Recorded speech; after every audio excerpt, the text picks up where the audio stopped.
Fala, tudo tranquilo com vocês? Tudo lindo? Espero que estejam todos bem. Nessa nossa nova parte aqui de aulas online, iremos falar sobre função quadrática aqui, começando nesse primeira parte aqui, tá bom? Curtam o vídeo aí e vamos começar. Nesse primeiro slide aqui, esses primeiros slides. Uma definição em valor numérico do que é a função quadrática, o grafo da função e raiz ou zero. Tá. Qual a definição de função quadrática na matemática? Definição. Né? Aqui eu vou ter uma definição bem formal. É uma aplicação de R em R, ela recebe o nome de função quadrática ou polinomial do segundo grau, quando ela associa a cada valor de x que você pegar, real, um elemento a x ao quadrado, uma vez x mais c, onde a e b c são números reais e o a tem que ser diferente de zero. Por que diferente de zero? Porque se você coloca o a como sendo igual a zero, você some com esse termo aqui, ó. Então você obtém uma função que é uma função afim. Né?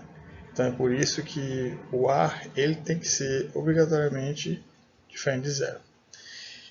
E essa função aqui, como eu disse a vocês, ela é muito utilizada nessa parte desses cálculos de projeções, né, de projéteis, e também de calcular funções pendulares, algumas aplicações de foguetes também, de queda livre, tudo isso envolve essa parte de função quadrática. A física utiliza muito também o movimento retilíneo uniformemente variado.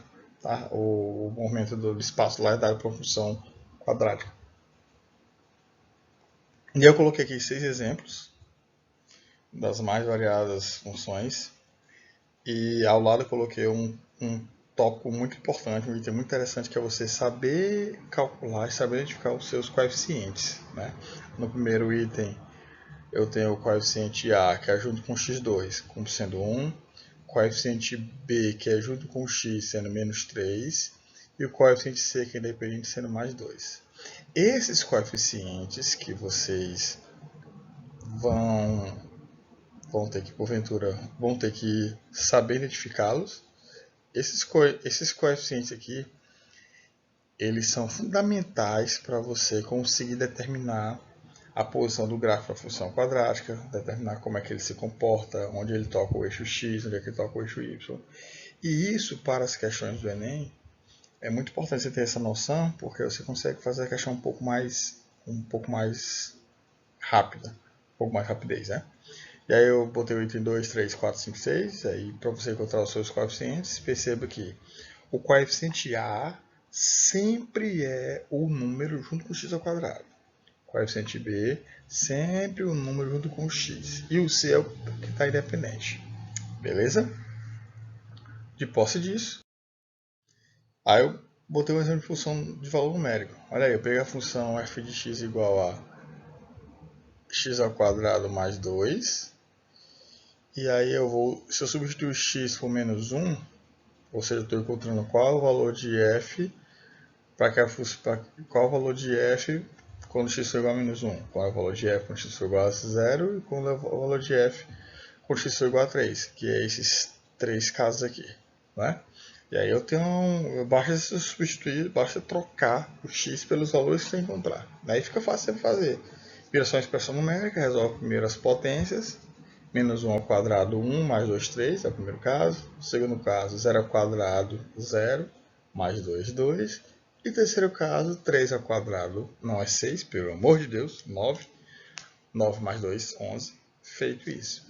Agora, quando você quer encontrar o valor de x para um determinado f, ou seja, ao invés de trocar o x, eu vou trocar agora f, aí você se depara com a equação do segundo grau, onde esse f de x que sai de trocar, você escolhe o valor, e às vezes nem sempre você consegue encontrar um valor possível na função quadrática, já que você vai perceber isso no gráfico mais tarde, que ele não chega a percorrer todo o eixo y, então tem valor de y que você não vai encontrar para essa função.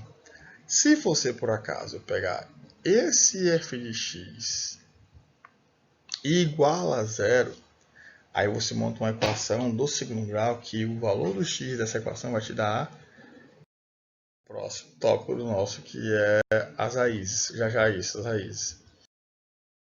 Aí eu tenho um gráfico da função quadrática, tá? É uma parábola. A parábola é um desse desenho aqui, que é essa curvinha que é feita. Eu botei um exemplo aqui de uma função y igual a x ao quadrado menos 1. No ensino fundamental a gente aprende a calcular dessa forma aqui, ó. Você pega um intervalo grande de 7 números. Na época eu pegava 5, pode pegar 7 também. Deixa mais detalhado. Eu vou substituir cada um desses valores de x na função y. E o resultado correspondente eu vou ligando. Ó. Menos 3 ligo com 8, também aqui o ponto. Aí vai 0 ligo com menos 1, também aqui o ponto. E o último, 3 ligo com 8. Pronto.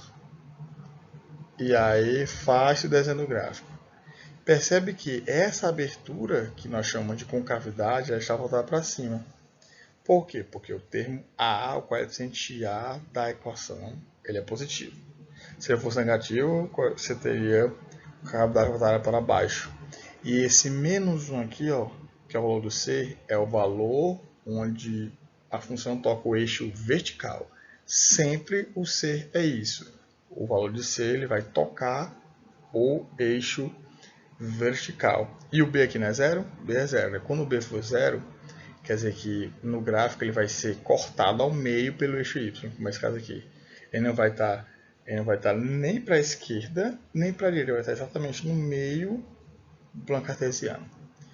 E aí eu coloquei o segundo caso, que é quando você tem a concavidade voltada para baixo, porque o A é negativo, então o desenho é da função. E a explicação aqui, que a parábola é o nome desse gráfico, que tem a concavidade que pode ser para cima e para baixo. Quando o A é positivo, concavidade para cima. Quando o A é negativo, concavidade para baixo. E aí quando você iguala, como eu falei anteriormente, a função f de x igual a zero, você obtém isso aqui. Uma equação, que o resultado dessa equação, o x que você encontra, vai te dar as raízes da função, que a gente também chama de zeros da função. É zeros da função porque esses valores que você encontra, quando você joga na função, você torna ela zero. Por isso que o nome é zero da função. Tá? Essa explicação básica que eu coloquei aqui foi só uma demonstração da função, de como é que você encontra, como é que você chega na fórmula de Bhaskara, que é essa fórmula altamente linda, maravilhosa, aplicada aí desde os primórdios, todo mundo ensino fundamental, somente no nono, tem um ódio dessa questão, dessa função aqui, dessa equação, porque o professor passa quase 6 meses falando dela, só dela, o pessoal vai ficar doido, mas acaba que você percebe que ela é linda, é maravilhosa, resolve muitas coisas na matemática. Tá? E aí eu coloquei para vocês como é que pode se comportar, porque numa resolução de equação do segundo grau, que é o caso para toda vez que eu calcular a raiz do zero da função, você vai se deparar aí com 3 valores para o delta. O delta pode ser positivo, pode ser negativo, pode ser igual a zero. Se ele for positivo, segue o jogo, você resolve, vai encontrar duas raízes reais e distintas. É o caso dessa função aqui ao lado. Esse f de x igual a x ao quadrado menos 4x mais 3. É um exemplo de onde o delta vai ser um delta positivo, as raízes são 1 e 3. E as raízes são exatamente, sempre são os dois pontos que vão cortar o eixo x, o gráfico toca o eixo x. Quando o delta for igual a zero, você tem só uma raiz real, duas raízes reais iguais, a gente considera só uma raiz. E quando o delta for negativo, como é função real, não tem raiz. Então, baseado até no que eu falei aqui, o que eu tenho que saber inicialmente para as questões do Enem sobre função quadrática? Primeiro, saber como é que calculou, como é que encontrou o A, B e o C, e o que são as raízes da função, e o que esses valores significam no gráfico, que é a parábola. Primeiro, o A ele vai me dar concavidade, se o A for positivo, concavidade para cima, se o A for negativo, concavidade para baixo. O B vai me dar o deslocamento dele com relação ao eixo vertical. Se o B for 0, ele fica bem no meio. E aí, dependendo do valor do B e do A, ele pode ficar para a esquerda ou para a direita.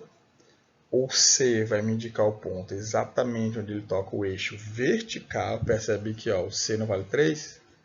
Aqui ó, ele está tocando aqui no 3. Pronto. E as raízes são os dois pontos onde a função toca o eixo X, eixo abscissas. Que é no caso aqui, a questão forneceu já 1 e 3. Tá aqui 1 e tá aqui o 3. Tá bom? Beleza? Essa foi a nossa primeira parte sobre função quadrática. Sucesso, tudo de bom, fique em casa. Beijo do gordo.